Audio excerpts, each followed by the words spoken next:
ओम शांति। 23 जुलाई 2022 बाबा के महावाक्य। मीठे बच्चे, वारिस बनना है तो सदा खबरदारी रखो कि कोई भी काम श्रीमत के विरुद्ध ना हो। प्रश्न, बाप के पास 2 प्रकार के वारिस हैं, कौन से? उत्तर, एक तो समर्पित बच्चे हैं जो माँ बाप की डायरेक्ट परवरिश ले रहे हैं, लेकिन उनके कर्मों की गुहिया गति है। दूसरे जो घर गृहस्थ में रहते पवित्र और ट्रस्टी हैं, उन्हें संपूर्ण ट्रस्टी बनने में मेहनत जरूर लगती है, लेकिन अगर पूरे ट्रस्टी बन जाएं, सबसे ममत्व निकल जाए तो पूरे वर्षे के अधिकारी बन सकते हैं। गीत हमारे तीर्थ न्यारे हैं। ओम शांति। मीठे मीठे बच्चों ने गीत सुना, जिसका अर्थ भी नंबरवार पुरुषार्थ अनुसार बच्चों ने जाना समझा। फिर भी बाबा विस्तार से समझाते हैं। दुनिया में और कोई नहीं जानते। परमपिता परमात्मा जो पतित पावन हैं, उनकी महिमा बहुत है, परंतु उनकी महिमा को कोई यथार्थ रीति से जानते नहीं। वह तो और ही सर्वव्यापी कह देते हैं, फिर गायन भी करते हैं पतित पावन। वह तो जरूर एक होगा ना, जो आकर सबको पावन बनाते हैं, इसलिए उनको सर्वव्यापी कह नहीं सकते, जबकि उनको कहते हैं पतित पावन आओ। यह किसकी बुद्धि में नहीं आता? भारत पावन था, अभी पतित है। तुम पावन दुनिया के मालिक थे, अभी पतित दुनिया में हो। जानते हो, हमको बाबा फिर से पावन दुनिया का मालिक बनाते हैं। जो मालिक बनाने वाले थे वही आए हुए हैं। यह है तुम्हारी चैतन्य यात्रा, जिसके यादगार फिर भक्ति मार्ग में वह यात्रा चली आती है। तुम बच्चे जानते हो कि अभी वही पूज्य देवी देवता जो पुजारी बने थे, वही ब्राह्मण बने हैं। फिर सो देवता बनेंगे। बाप ही बैठ कर्म अकर्म विकर्म की गुहिया गति समझाते हैं। भविष्य नई दुनिया में तुम्हारे कर्म अकर्म होंगे, यथा राजा रानी तथा प्रजा। बाकी सब शांति धाम में थे। यह तो बड़ी सहज बात है कि भारत सुख धाम था। संपूर्ण निर्विकारी थे, जिन्हों का देवी देवता नाम मशहूर है। दूसरा कोई नाम नहीं लेते हैं। लक्ष्मी नारायण सूर्यवंशी, फिर राम सीता चंद्रवंशी थे, फिर उन्हों की डिनेस्टी कहा जाता है। इतनी और किसकी डिनेस्टी नहीं चलती है। क्रिश्चियन की भी थोड़ा समय चलती है, पहले बादशाही नहीं होती है। आधा समय के बाद जब प्रजा वृद्धि को पाती है, तब राजाई चलती है। एडवर्ड जॉर्ज आदि फिरते रहते हैं, थोड़े थोड़े टाइम में फिर बदलते जाते हैं। यह एक ही डिनेस्टी है जो 1250 वर्ष चलती है। इसमें बदली सदली नहीं होती है। सूर्यवंशी चंद्रवंशी डिनेस्टी वालों का ही नाम चलता है। समझा जाता है कि भिन्न नाम रूप देश काल होंगे। लंबी चौड़ी डिनेस्टी चलती है, चेंज नहीं होती है। इस समय तुम बच्चों को बाप बैठ अच्छा कर्म करना सिखलाते हैं। तुम बच्चे कभी किसको दुख नहीं दो। यहाँ तुम सब पढ़ने के लिए बैठे हो। अपने अपने घर में भी बहुत रहते हैं। घर में रहते हुए भी वारिस बन सकते हैं।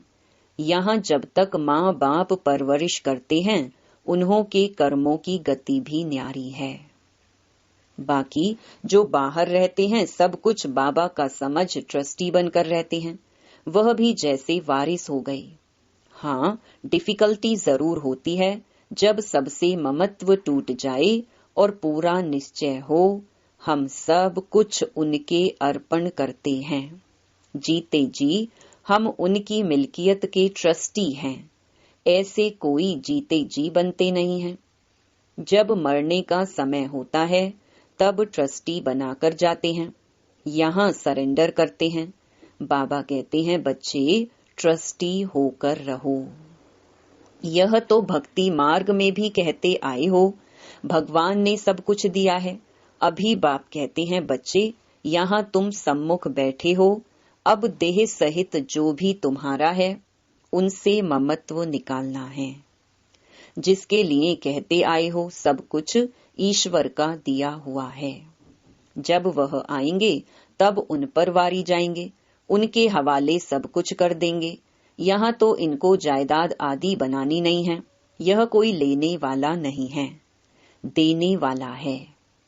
कहते हैं ट्रस्टी बन पूछते रहना है, क्योंकि भूल चूक कभी भी हो सकती है।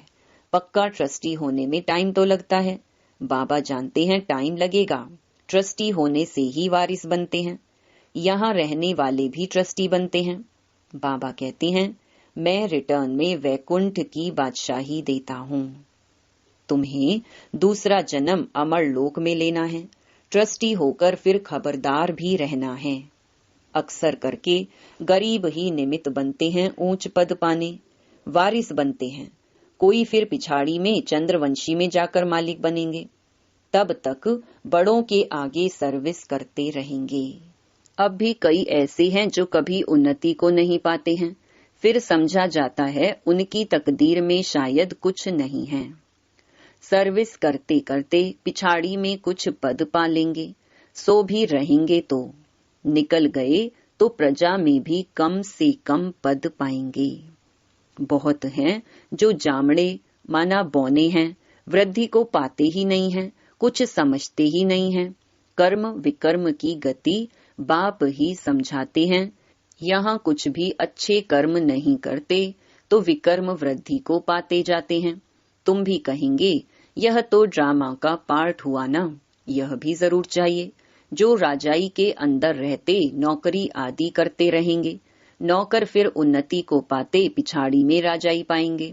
ईश्वर के पास रहते हुए ऐसे कर्म करते हैं तो फिर सजाएं भी बहुत खाते हैं, पद भी नीच मिलता है। इसलिए समझाया जाता है ऐसे ऐसे विकर्म नहीं करो, नहीं तो वृद्धि को पाते रहेंगे। सर्विस कुछ करते नहीं, खाते रहते हैं, पढ़ते भी नहीं। यह कर्मों की गुहिया गति देखो कैसी है। बाप ऐसे कर्म सिखलाते हैं जो स्वर्ग की राजाई पा सके। श्रीमत पर ऐसा कर्म करना है।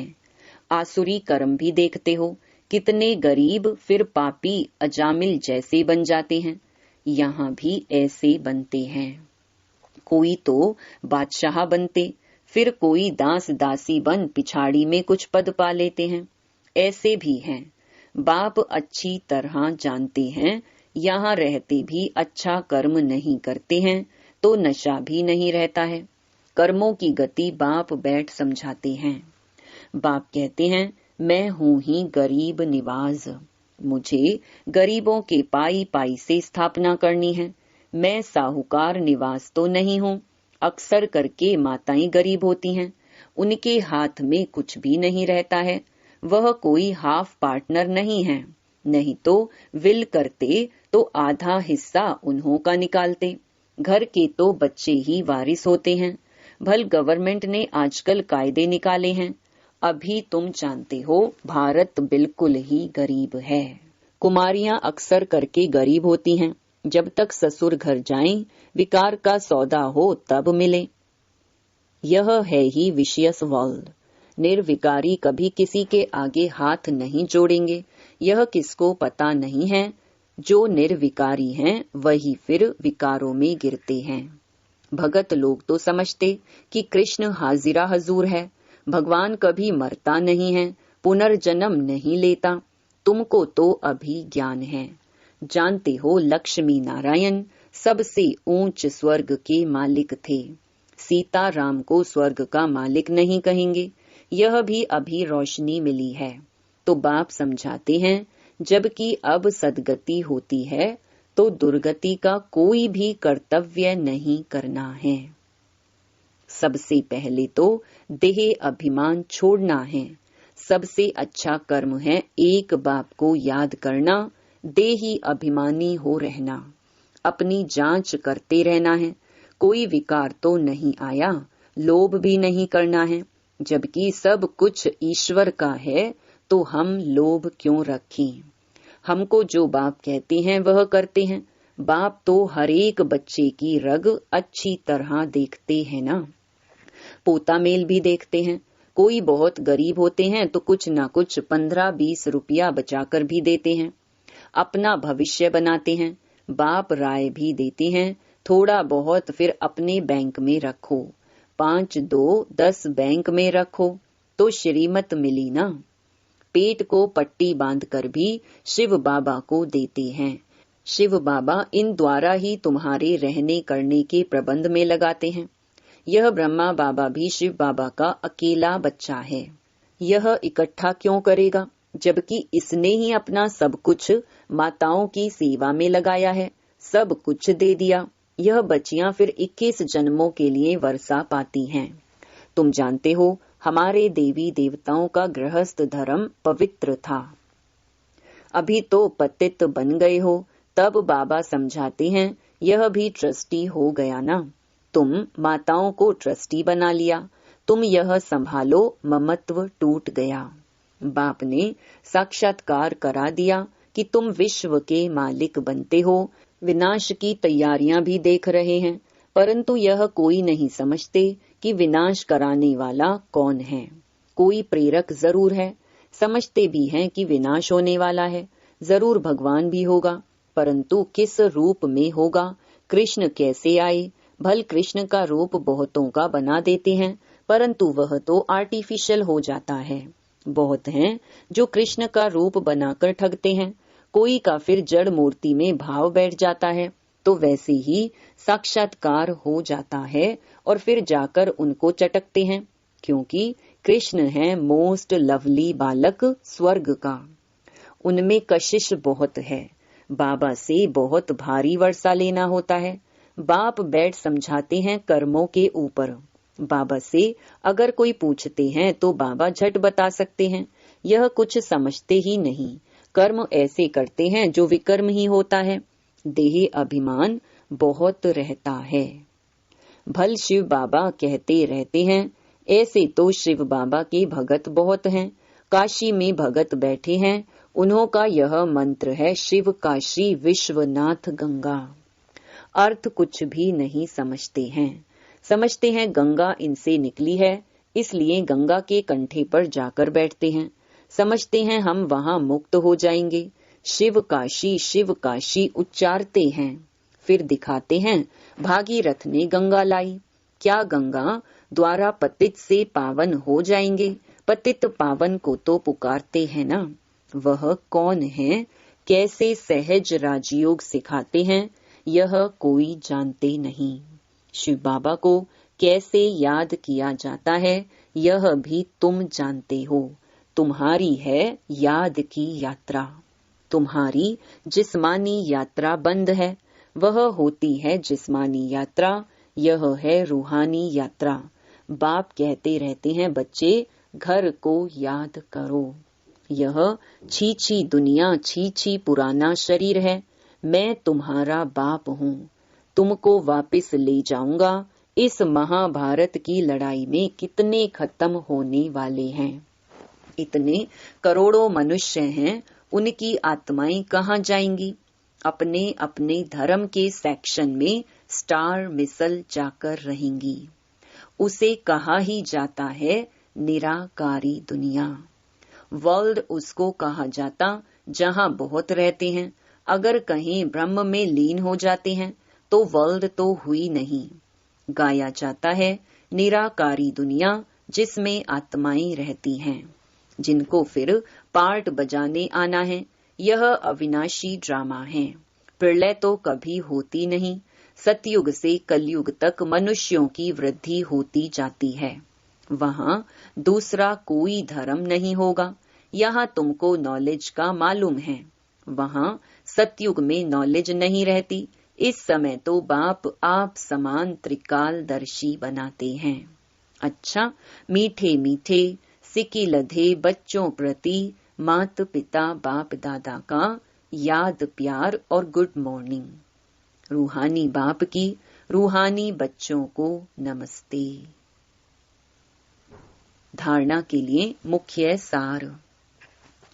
पहला, जीते जी देह सहित सबसे ममत्व निकाल ट्रस्टी बनकर रहना है।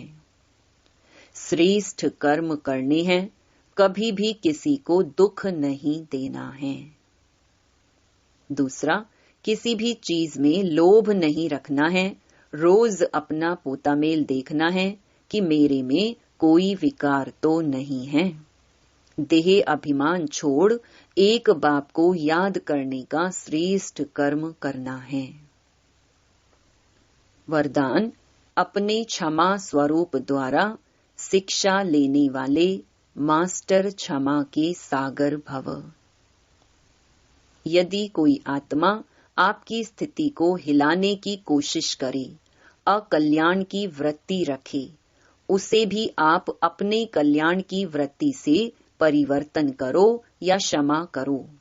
परिवर्तन नहीं कर सकते हो तो मास्टर क्षमा के सागर बन क्षमा करो।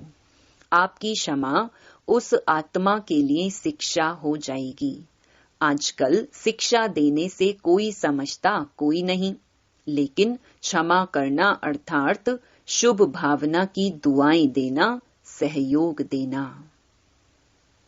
स्लोगन, स्वयं को और सर्व को प्रिय वही लगते हैं जो सदा खुशहाल रहते हैं। ओम शांति।